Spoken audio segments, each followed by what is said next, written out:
अपनी धूर्तता और चालाकी से कई लोगों को ठगा। उसकी योजनाएं इतनी सटीक और चालाकी भरी होती थीं कि लोग आसानी से उसके जाल में फंस जाते थे।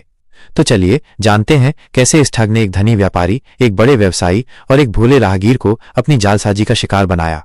आरोही, धोखे की मास्टरमाइंड। आरोही नाम की एक महिला थी जो ठगी करने में माहिर थी। उसके लिए लोगों को बेवकूफ बनाना बच्चों का खेल था। उसकी चालाकी का अंदाजा इसी बात से लगाया जा सकता है कि वो चुटकियों में लोगों को झांसे में ले लेती थी। एक दिन वो एक गली से गुजर रही थी, तभी उसे एक सभ्य दिखने वाला व्यापारी मिला। बातों बातों में आरोही को पता चला कि वो एक धनी व्यापारी है और कहीं बाहर व्यापार के लिए जा रहा है। मौका देखकर आरोही ने खुद को उसके दोस्त की बहन बताया। पता बताने के बहाने वो उसे गलियों में घुमाने लगी। जल्द ही व्यापारी को उस पर पूरा भरोसा हो गया और उसने अपने पैसों से भरा थैला उसके हाथ में दे दिया। आरोही उसे एक संकरी गली के एक घर में ले गई और खुद दरवाजे की बगल में छिप गई। जैसे ही व्यापारी घर के अंदर गया और अपने दोस्त को आवाज लगाई, घर के लोग बाहर आ गए। उन्होंने उस नाम के किसी व्यक्ति को जानने से इनकार कर दिया। व्यापारी ने उन्हें बताया कि एक महिला उसे यहां लाई है, लेकिन लोगों ने उसे झूठा, बदमाश और लुटेरा समझकर पीटना शुरू कर दिया। आरोही मौका पाकर पैसों का थैला लेकर खिसक चुकी थी। बेचारा व्यापारी मार खाकर वापस लौटा, लेकिन आरोही कहीं नहीं मिली। अगला निशाना, एक व्यवसायी।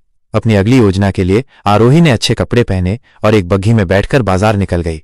एक बड़े व्यवसायी की दुकान पर उसकी नजर एक बच्चे पर पड़ी जो अपनी मां की गोद में था। उसने बच्चे को प्यार से अपनी गोद में लिया और व्यवसायी से कहा कि वो सामने की दुकान से कुछ गहने खरीदने जा रही है और बच्चा तब तक उसके पास रहेगा। बच्चे के माता पिता ने सहमति दे दी। बच्चे के माता पिता ने सोचा कि वो बच्चे के साथ दूसरी दुकान में है, लेकिन आरोही तो सीधा व्यवसायी की दुकान में चली गई। वहां उसने खुद को एक बहुत बड़ी रईस बताकर महंगे गहने देखने लगी। कुछ देर बाद उसने कहा कि उसके पति अगली दुकान में है और वो उन्हें गहने पसंद करवाने के लिए जा रही है। जब व्यवसायी ने मना किया तो उसने अपना बच्चा और बग्घी दुकान के बाहर होने का हवाला देकर उसका विश्वास जीता। व्यवसायी को लगा कि वो गहने लेकर जरूर वापस आएगी, लेकिन आरोही तो गहने लेकर निकल चुकी थी। कुछ देर बाद जब बच्चा रोने लगा तो उसके माता पिता दौड़ कर आए। व्यवसायी ने उन्हें डांटा और कहा कि वो बच्चे की मां को बुलाए, लेकिन जब बच्चे के माता पिता ने पूरी बात बताई तो व्यवसायी को अपनी गलती का एहसास हुआ। बग्घी वाले से पूछने पर पता चला कि आरोही ने बग्घी किराए पर ली थी। तब तक आरोही बहुत दूर जा चुकी थी। तीसरा शिकार, जादुई बिल्ली और पैसों का पेड़। अब आरोही को एक नए शिकार की तलाश थी। उसने पकवान और मिठाई बनाई, साधारण कपड़े पहने और खेतों में काम करने लगी। तभी उसने एक राहगीर को धन ले जाते देखा। उसने मीठी बातों से उसे अपने घर बुलाया और ठंडे पानी से स्वागत किया। आरोही ने अपनी एक बिल्ली को हाथ में लिया और जोर से कहा, जाओ घर पर रसोइये से कहना कि मेरे लिए और मेहमान के लिए कढ़ी चावल और गुलाब जामुन जरूर बनाए। बिल्ली पलक झपकते ही गायब हो गई। घर पहुंचकर आरोही ने वही पकवान राहगीर को दिए जो उसने बिल्ली से कहे थे। ये देखकर राहगीर हैरान रह गया। उसे लगा कि ये बिल्ली जादुई है।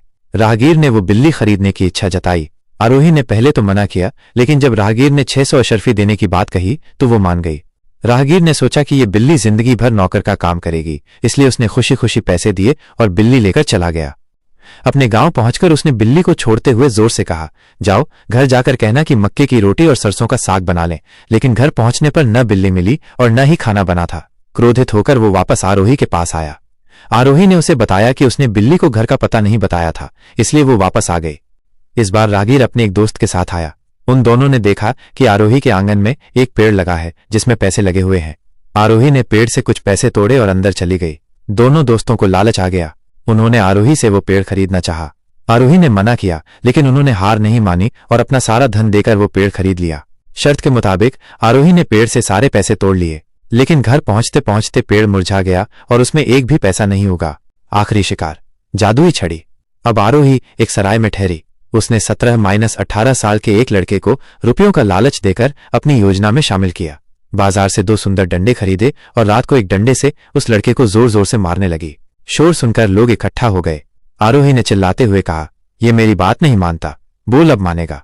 लोग ये देखकर हैरान थे कि लड़का मार खाकर भी अधमरा होकर गिर पड़ा। यह सब एक किसान देख रहा था। उसने सोचा कि ये डंडा जादुई है जिससे मारने पर इंसान आज्ञाकारी हो जाता है। उसने आरोही से वो डंडा खरीदने की इच्छा जताई। आरोही ने बहुत नखरे दिखाए, लेकिन अंत में 600 अशर्फी लेकर दोनों डंडे किसान को दे दिए।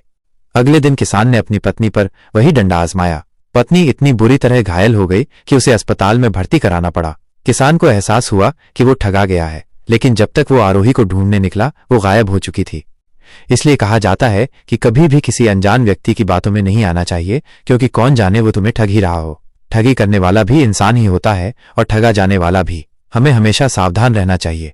आपको ये कहानी कैसी लगी? क्या आप ऐसी और कहानियां पढ़ना पसंद करेंगे?